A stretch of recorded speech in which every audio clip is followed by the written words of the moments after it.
जय हिंद जय भारत मित्रों, स्वागत है आपका फिर से एक बार कृष्णा जीएस वर्ल्ड क्लासेस के ऑनलाइन प्लेटफॉर्म में। मित्रों, आज हम प्रारंभ करेंगे भारतीय राज्य व्यवस्था। आज से अभी तक जो हमारी सीरीज चल रही थी, एक रेगुलर सीरीज चल रही थी जीव विज्ञान की। अब हम आज से स्टार्ट कर देंगे रेगुलर। मित्रों, कौन सी सीरीज स्टार्ट करेंगे? भारतीय संविधान एवं राज्य व्यवस्था।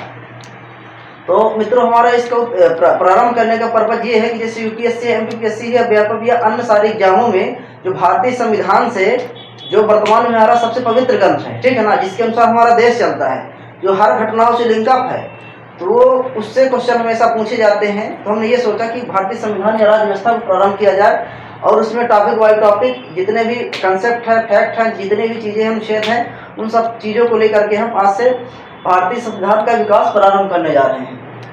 तो मित्रों, हम जैसे आज की राज्य व्यवस्था की सीरीज में जो पहला टॉपिक है हमारा भारत का संवैधानिक विकास है। तो मित्रों, भारत का संवैधानिक विकास पढ़ाने से पहले हम थोड़ा ऐतिहासिक ओर जाएंगे, इतिहास की ओर जाएंगे।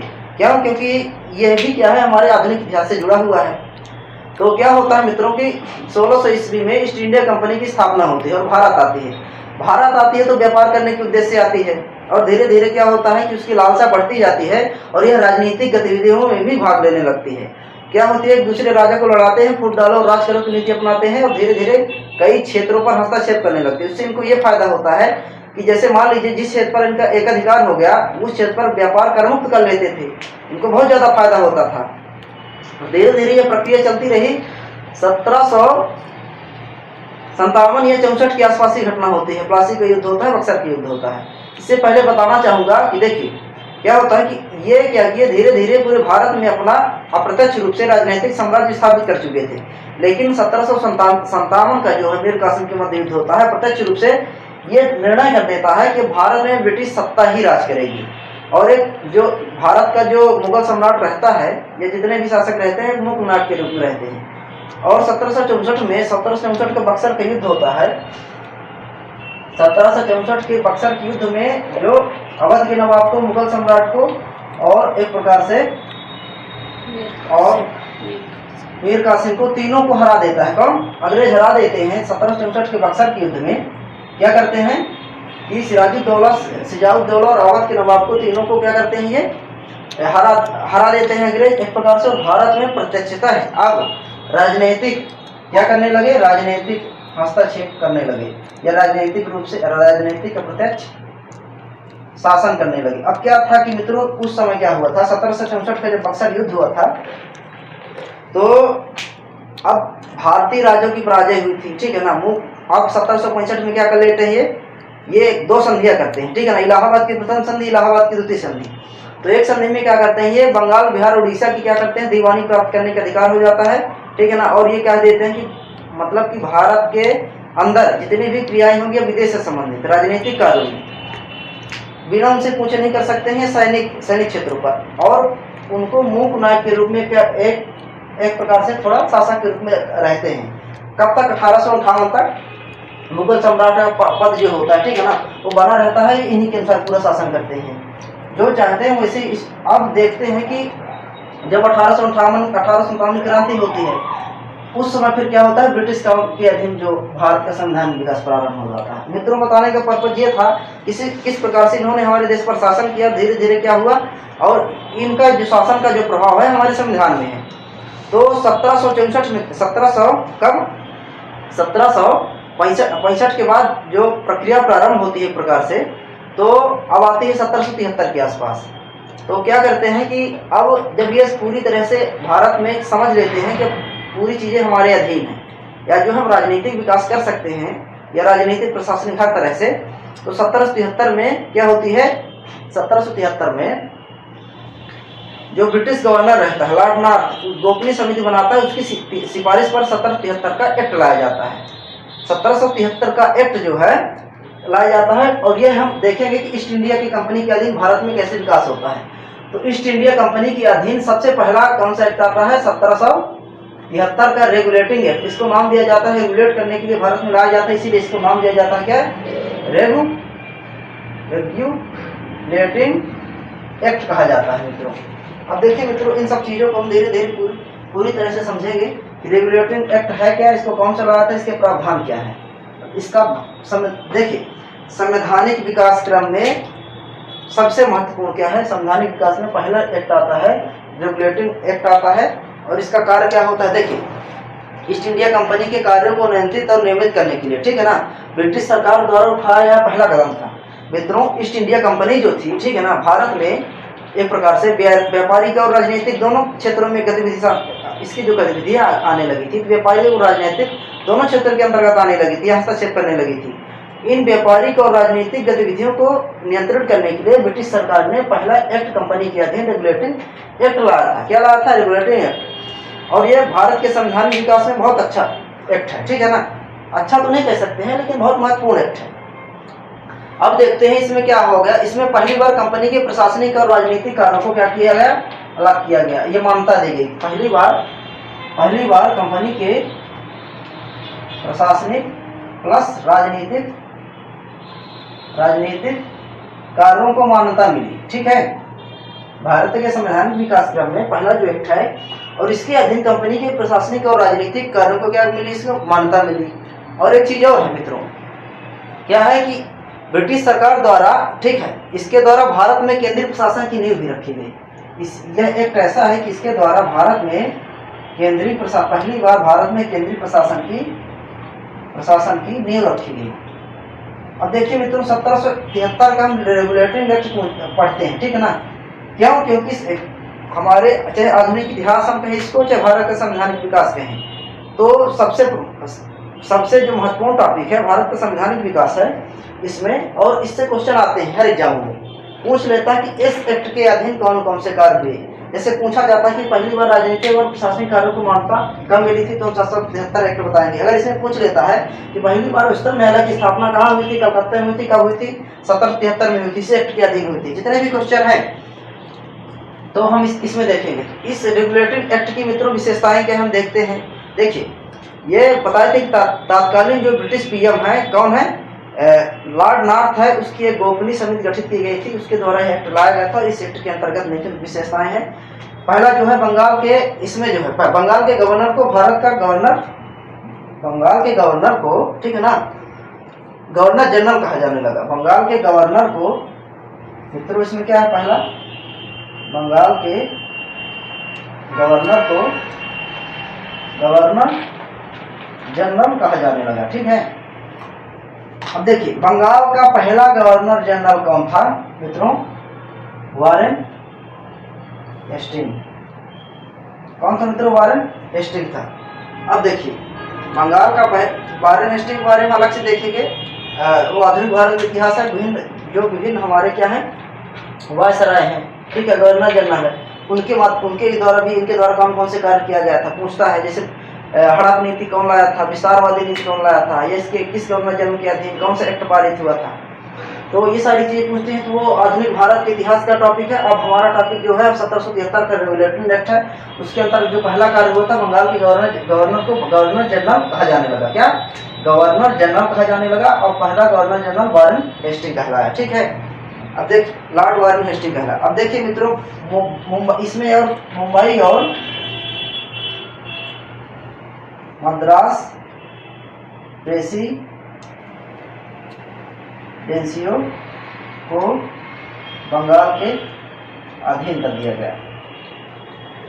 दूसरा है, देखिए मित्रों क्या होता था कि बंगाल उस समय भारत की राजधानी हुआ करती थी, ठीक है ना। बंगाल जो है स्वतंत्रता आंदोलन का प्रमुख केंद्र हुआ करता था। बंगाल प्रमुख व्यापारिक और राजनीतिक केंद्र हुआ करता था। इसीलिए देखिए बम्बई में क्या है, उच्च न्यायालय की स्थापना भी कही, आगे बढ़ेंगे। लेकिन मुंबई और मद्रास प्रेसिडेंसिया जो दो थी, बहुत बड़ी रेसिडेंसिया थी, इनको भी बंगाल के अधीन कर दिया गया। किसके अधीन कर दिया, पूछा जाता है क्वेश्चन कि मुंबई और मद्रास प्रेसिडेंसियों को बंगाल के अधीन किस एक्ट के तहत किया गया मित्रों, तो क्या बताएंगे, 1773 के एक्ट के तहत किया गया, अधीन कर दिया गया। अब मित्रों देखिए 1774 में, एक साल बाद 1774 में कलकत्ता में क्या होता है मित्रों, 1774 में कलकत्ता में एक उच्चतम न्यायालय की स्थापना होती है। और इसमें 1+3 की संरचना रहती है। इसकी उच्चतम न्यायालय की स्थापना रहती है। एक मुख्य न्यायाधीश, 3 अन्य न्यायाधीश रहते हैं। एक मुख्य न्यायाधीश, 3 अन्य न्यायाधीश रहते हैं मित्रों। अब देखिए एक मुख्य न्यायाधीश उस समय कौन बना था, उस समय का मुख्य न्यायाधीश एक बना थे मित्रों एलिजा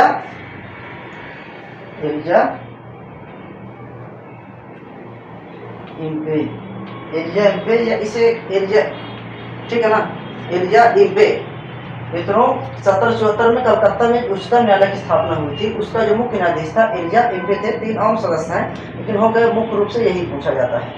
अब देखिए मित्रों, अगला हम देखेंगे 1772 में, इसके एक साल पहले एक्ट के आसपास 1772 में कलेक्टर पद की, इसकी कलेक्टर पद की नियुक्ति की जाती है। जो कलेक्टर राज है या कलेक्टर की देन है, हमारे जिला प्रशासन का जो मुखिया होता है, कब है 1773 एक्ट की देन है, ठीक है। 1772 में कलेक्टर पद की नियुक्ति की जाती है मित्रों। और देखिए गवर्नर जनरल की सहायता के लिए 4 सदस्यीय परिषद का गठन किया जाता है। क्या 4 सदस्यीय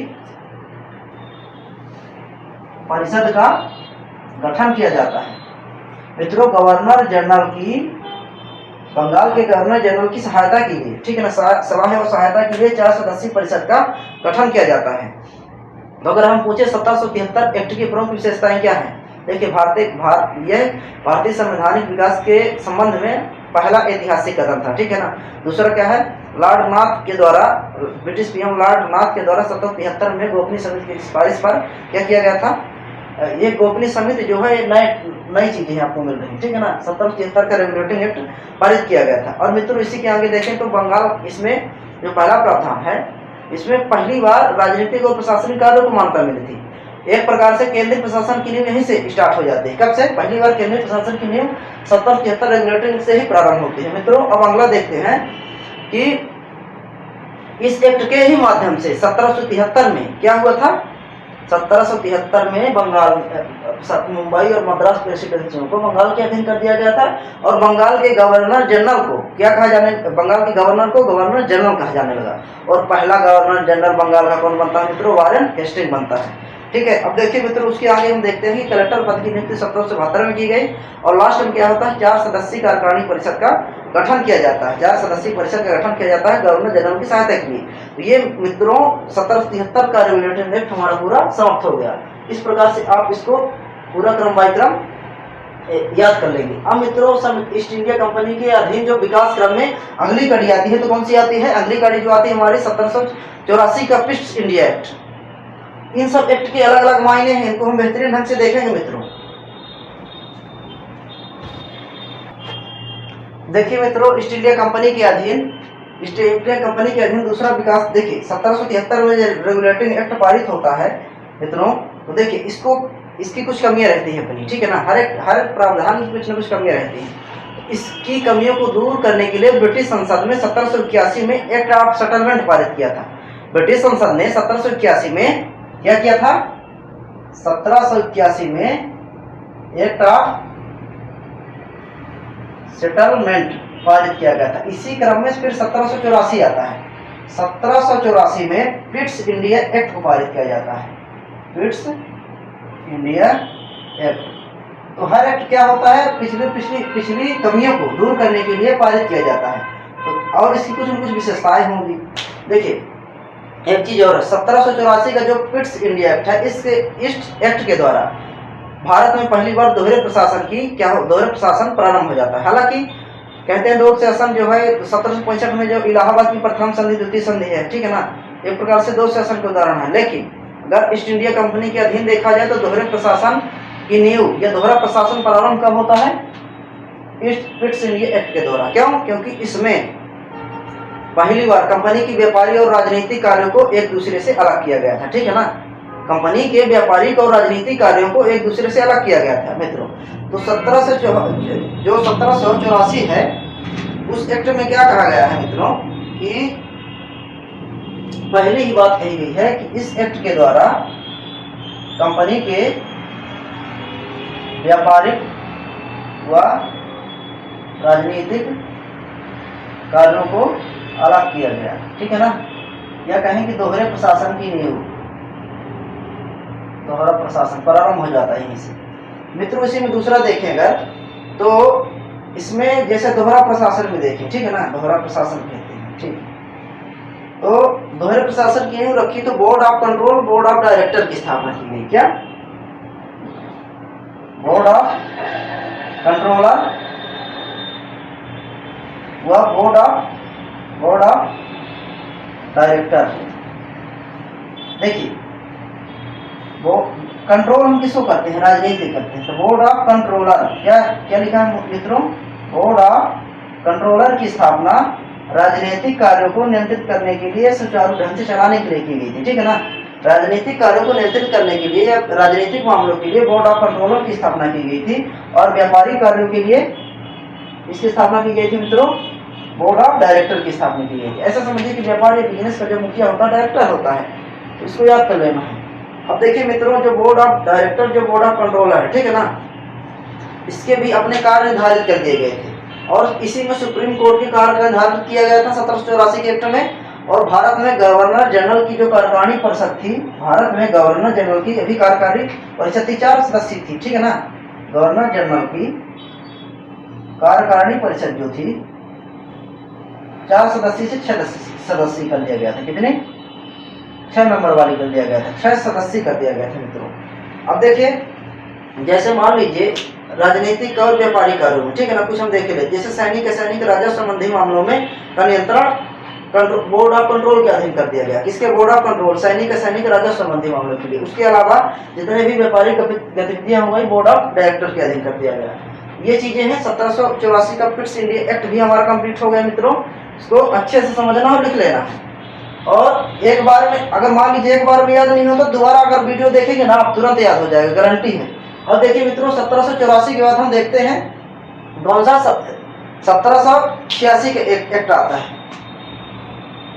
इम्पोर्टेंट नहीं है, लेकिन जितने भी ईस्ट इंडिया कंपनी के अधीन विकास क्रम में मिलता है तो हम सब बताएंगे आपको। लॉर्ड कार्नवालिस इस समय था मुख्य सेनापति, और उसकी शक्तियां इसी के अधीन थी, ठीक है ना।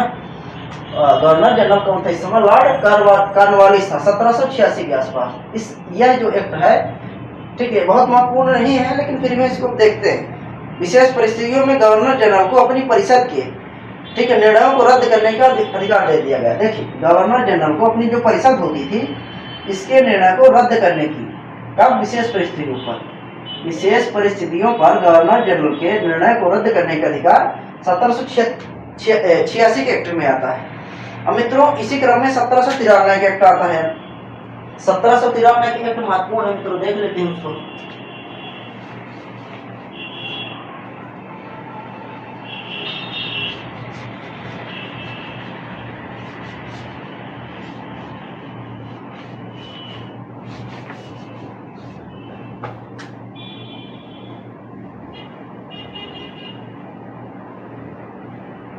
सत्रह सौ तिरानवे का एक्ट आता है मित्रों। कब आता है? 1793 का अधिनियम या चार्टर, इसे क्या कहेंगे? Charter act. 1793 के अधिनियम को क्या कहेंगे हम? चार्टर अधिनियम, ठीक है।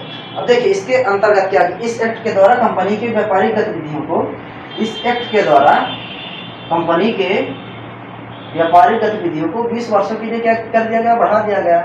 कब? 20 वर्षों के लिए, मतलब 20 वर्ष बाद, यानी 1793 से 1803, 1803 से 1813, मतलब 1813 में फिर से एक एक्ट आएगा, क्योंकि 20 वर्षों के लिए ही किया गया है। इसीलिए देखिए, इस एक्ट के द्वारा व्यापारिक गतिविधियों को पहली बार 20 वर्षों के लिए बढ़ाया गया, ठीक है ना जी। और इसमें क्या होता है मित्रों, इस अधिनियम के द्वारा बोर्ड ऑफ कंट्रोल के अधिकारियों को वेतन, इस अधिनियम के द्वारा बोर्ड ऑफ कंट्रोल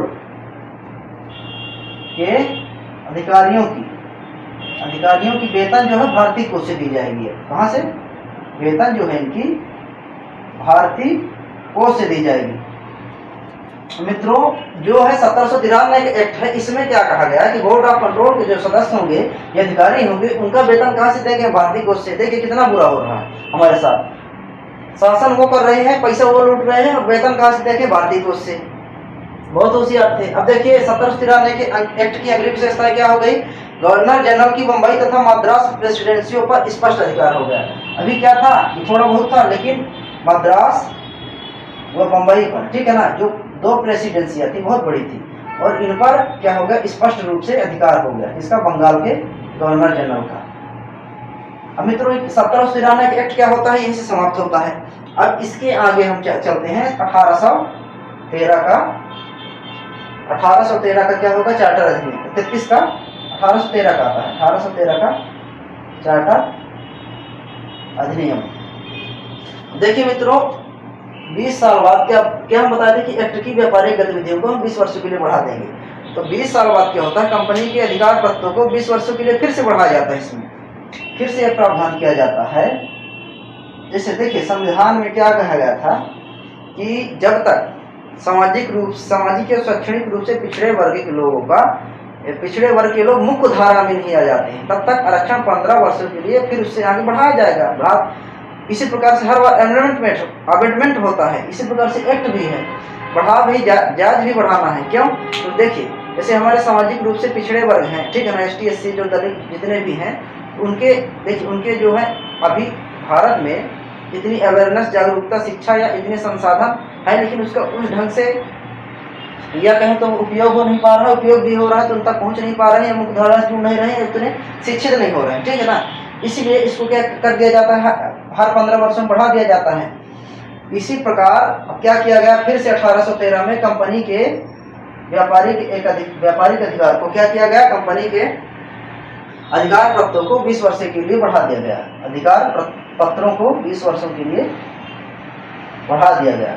अब देखिए मित्रों, 1813 का जो चार्टर एक्ट है, ठीक है ना, इसमें क्या कहा गया, मुख्य बात यही कही कि चीन व चाय को छोड़कर व्यापारिक अधिकार समाप्त कर दिया जाएगा। चीन व चाय को छोड़कर व्यापारिक एकाधिकार। अब देखिए क्या हुआ था कि पहले क्या था कि कंपनी व्यापारिक एकाधिकार रखती थी, ठीक है ना, सभी क्षेत्रों पर। अब क्या हुआ कि चीन और चाय दो चीजें ऐसी हैं, क्या है, चीन और चाय को छोड़कर व्यापारिक एकाधिकार कंपनी का क्या कर दिया गया मित्रों, समाप्त कर दिया गया।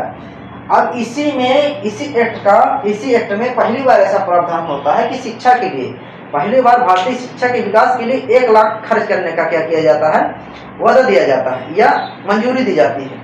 तो इसमें क्या है, तीसरा प्रावधान, 1 लाख रुपए शिक्षा पर खर्च के लिए मंजूरी दी जाती है।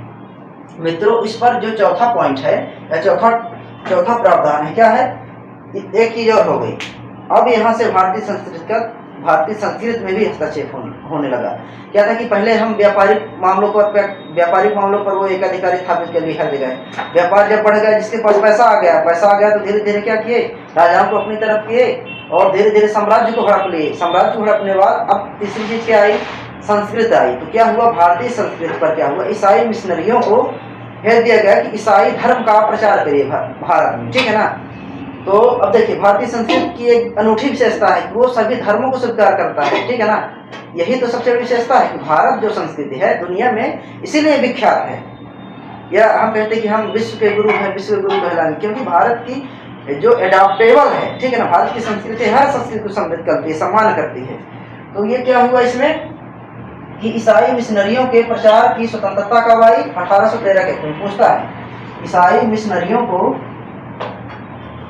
भारत में ईसाई धर्म के प्रचार के लिए, ठीक है ना, 1813 के एक्ट में लाया गया। अब मित्रों, 1813 का एक्ट जो होता है समाप्त होता है। अब इसके आगे देखेंगे हम 1833 का एक्ट 20 वर्षों बाद फिर से आएगा, क्योंकि 20 वर्षों के लिए हमने कंपनी के व्यापारिक अधिकार को क्या कर दिए थे, अधिकार पत्रों को बढ़ा दिए थे, इसीलिए चार्टर एक्ट 1833 आएगा। मित्रों, इसको लिख लीजिए, हम अगला टॉपिक स्टार्ट करते हैं इसी में। ये अगला चार्टर एक्ट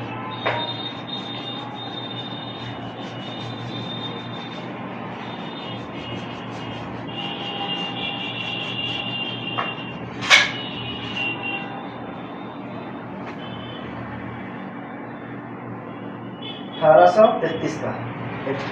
देखिए, 1831 का चार्टर एक्ट है, ठीक है। देखिए मित्रों, अब क्या है कि इस बार क्या किया गया, अभी बार कंपनी के व्यापारिक एकाधिकार जो था, ठीक है, अधिकार पत्रों को 20 वर्ष के लिए बढ़ा दिया गया था।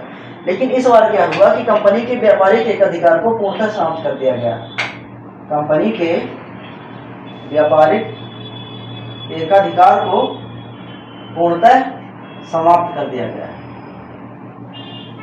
अब देखिए मित्रों, अब बंगाल का जो गवर्नर था, ठीक है ना, अब इस सब धीरे धीरे क्या हुआ कि इनकी जो राजनीतिक जो थी, ठीक है ना, भागीदारी बहुत ज्यादा हो चुकी थी, या कहें कि एक प्रकार से विश्वास जीत लिया था भारत में। अब ये मानने लगे थी गवर्नर जनरल पूरे भारत में शासन कर सकता है। इसीलिए एक सुधार किया गया, ये मतलब एक प्रावधान ला गया कि अब जो बंगाल का गवर्नर जनरल है वह भारत का गवर्नर जनरल कहलाएगा। क्या भारत का गवर्नर जनरल कहलाएगा, बंगाल का गवर्नर जनरल अब क्या है, भारत का गवर्नर जनरल कहलाएगा। अब देखिए मित्रों कि जो अभी तक मुंबई मद्रास प्रेसिडेंसियां थी ही, लेकिन अप्रत्यक्ष रूप से शासन कर ही रहा था भारत में, लेकिन अब भारत का गवर्नर जनरल सीधे सीधे 1833 के चार्टर एक्ट में कहा गया कि भारत का गवर्नर जनरल अब बंगाल का गवर्नर जनरल कहलाएगा। तो इस समय अब भारत का अब पूछा जाता है कि भारत का पहला गवर्नर जनरल कौन बना, पूछता अगर ये क्वेश्चन पूछता है कि बंगाल का पहला गवर्नर जनरल कौन बना, तो वारेन हेस्टिंग्स बना।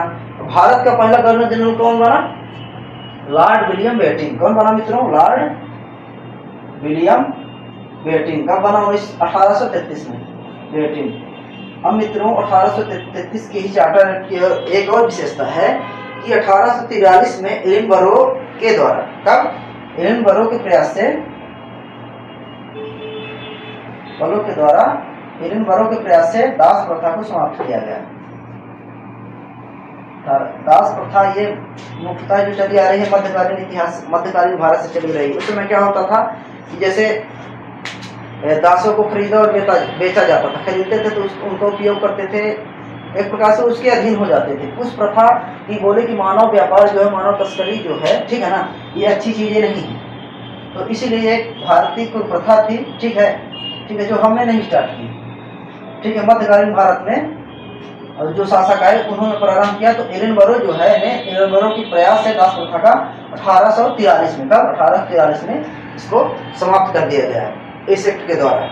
अब 1835 में ही कलकत्ता में, कब, 1835 में कलकत्ता में पहली मेडिकल, कलकत्ता में देखिए मेडिकल वाला मुद्दा इस समय चर्चा में पूछ सकता है, भारत में पहली बार मेडिकल कॉलेज की स्थापना कब की गई, तो 1835 में कलकत्ता में की गई। ठीक है मित्रों, देखिए हर टॉपिक को हम चाहेंगे कि करंट से जोड़ें, क्योंकि करंट से जोड़ेंगे तभी हमको, करंट से जोड़ेंगे तभी हमको जीएस में क्वेश्चन जो आते हैं आजकल करंट से आते हैं, जुड़े हुए जीएस से जुड़े हुए रहते हैं, करंट से पूछ लेता है। और चाहे एमपीपीएससी हो, यूपीएससी हो, चाहे लेखन शैली हो मेंस की, उसमें भी हमको ये बहुत महत्वपूर्ण हो जाता है कि हम हर चीज़ को करंट से जोड़ पाते हैं, नहीं जोड़ पाते हैं। अब देखिए मित्रों एक चीज़ और है, अब 1833 का चार्टर एक्ट है, इसमें ये पूरी चीज़ें हो गई, ठीक है ना। और इसी एक्ट में एक और कार्य किया जाता है, विधि आयोग की स्थापना की जाती है, ठीक है ना, विधि आयोग की स्थापना की जाती है। फिर वही कानूनी रूप से इसको क्या किया जाता है, विधि आयोग की स्थापना की जाएगी और एडिनबरो द्वारा दास प्रथा का गैर कानूनी घोषित कर दिया जाता है।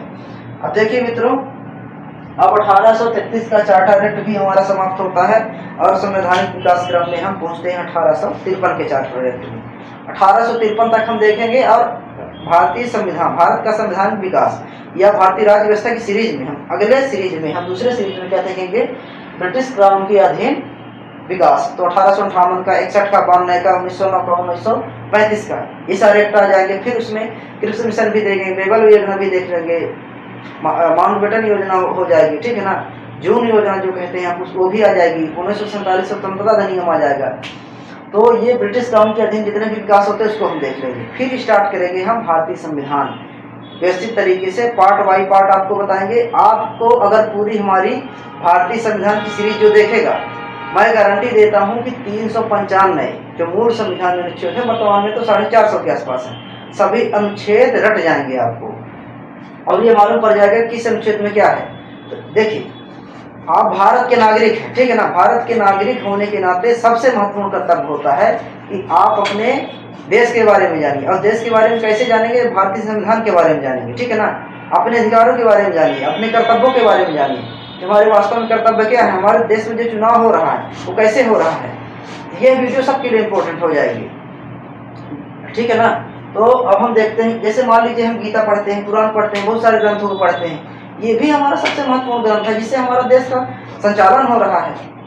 तो भारत का संविधान, अब देखिए मित्रों 1833 का चार्टर एक्ट समाप्त हो जाता है, 1853 का चार्टर एक्ट आता है।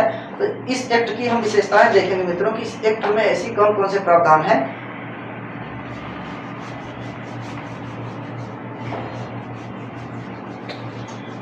देखिए मित्रों 1853 का जो चार्टर एक्ट है, 1853 का जो चार्टर एक्ट है, इसको हम देखते हैं। इसमें क्या क्या किया गया था कि इस अधिनियम में गवर्नर जनरल की विधायी और प्रशासनिक कार्यों को, ठीक है ना, अलग कर दिया गया था। मतलब इस एक्ट के द्वारा विधायी और प्रशासनिक कार्यों को अलग कर दिया गया था। देखिए 1784 में, ठीक है ना, कंपनी के व्यापारिक और राजनीतिक कार्यों को अलग किया गया था। उसी प्रकार से 1853 के एक्ट में विधायी और प्रशासनिक कार्यों को अलग कर दिया गया था। कब? 1853 के चार्टर एक्ट में विधायी और प्रशासनिक कार्य को। देखिए मित्रों, विधायी का समझिए कि जितना भी विधि निर्माण से संबंधित कार्य होता है, ठीक है ना, यानी विधायी का जो कानून बनाने का कार्य होता है, लागू कराने का कार्य, बनाने का कार्य होता है, तो विधायी कार्यों के अंतर्गत आता है। जब उसी कानून की एग्जीक्यूट करने की या लागू करने की बात आती है तो प्रशासनिक कार्य कहलाता है। जैसे हमारी विधायिका और कार्यपालिका हो गई दो प्रकार से। इसी प्रकार से हम देखेंगे कि विधायी और प्रशासनिक कार्यों को क्या किया गया था, पहली बार अलग किया गया था 1853 के चार्टर एक्ट में।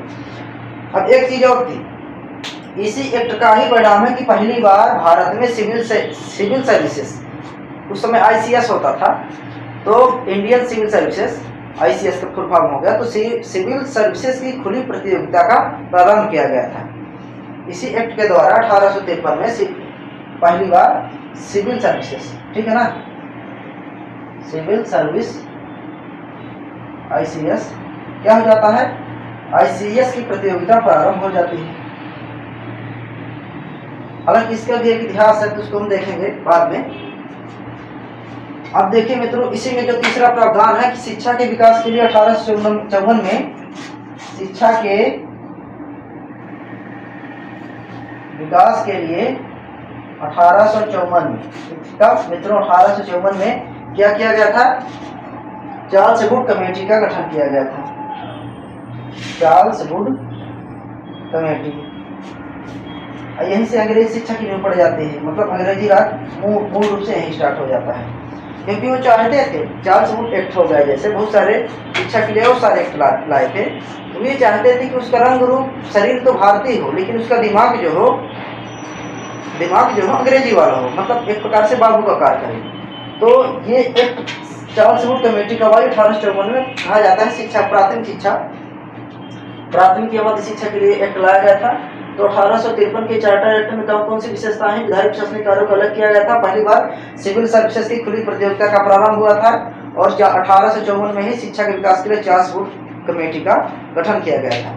अब वो ठीक है, ICS का एग्जाम जब होता है तो फिर पहली बार सत्येंद्र सिन्हा ये जो है 2-3 लोग क्या क्वालिफाई करते हैं, कुछ वजह से बाहर भी हो जाते हैं, ठीक है, फिर रिस्ट्रिक्शन लगता है, फिर धीरे धीरे भारत में भी एग्जाम आगे चल के इलाहाबाद में स्टार्ट होता है।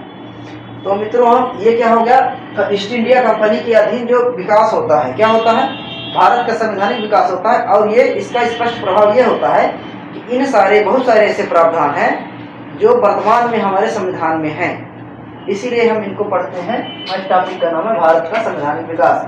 तो ईस्ट इंडिया कंपनी के अधीन जितने भी विकास हो गए, 1700 से स्टार्ट हो जाता है, 1773 से, फिर 1781, 1784, 86, फिर 1700 आप फिर आ जाता है आपका 86 के बाद 1784 आ जाता है, 84 के बाद आता है 1813 का आ जाता है, 1833 का, 1853 का। अब ब्रिटिश कानून के अधीन हम जो विकास अगली बार पढ़ेंगे। क्यों, इससे अलग क्यों हो जाता है ब्रिटिश कानून, एक में ही क्यों नहीं पढ़ते हैं, क्योंकि 1857 में भारत में एक स्वतंत्रता की बिगुल बजती है, स्वतंत्रता आंदोलन की एक बहुत क्रांति होती है, ठीक है ना। अब ब्रिटिश संसद को यह लगने लगता है कि अब कंपनी इतने बड़े भारत के क्षेत्र में शासन नहीं कर सकती है, तो वो सीधे शासन अपने अंडर में ले लेती है। ब्रिटिश कानून जो संसद होती है अब ये कहती है कि भारत में जो शासन संचालित होगा, अब महारानी या ब्रिटिश जो महारानी का जो ब्रिटिश क्राउन उसे कहा जाता है, तो महारानी के अंतर्गत ये ब्रिटिश संसद के अधीन होगा शासन में। तो अब हम देखेंगे अगला टॉपिक इसी में, दूसरी सीरीज में ब्रिटिश कानून के अधीन जो विकास होता है उसके भी मुख्य प्रावधान देखेंगे। मित्रों यह प्रावधान बहुत महत्वपूर्ण है, चाहे आपके मुख्य परीक्षा में हो, इंटरव्यू में हो, या प्रतियोगिता परीक्षा, जितने भी व्यापक एग्जाम्स हैं, ठीक है ना, वनडे हैं, उनमें जितने भी फैक्ट्स आते हैं दर संविधान से अधिकतर इन्हीं से पूछे जाते हैं। इसको बेहतरीन ढंग से पढ़िएगा। जय हिंद, जय भारत मित्रों।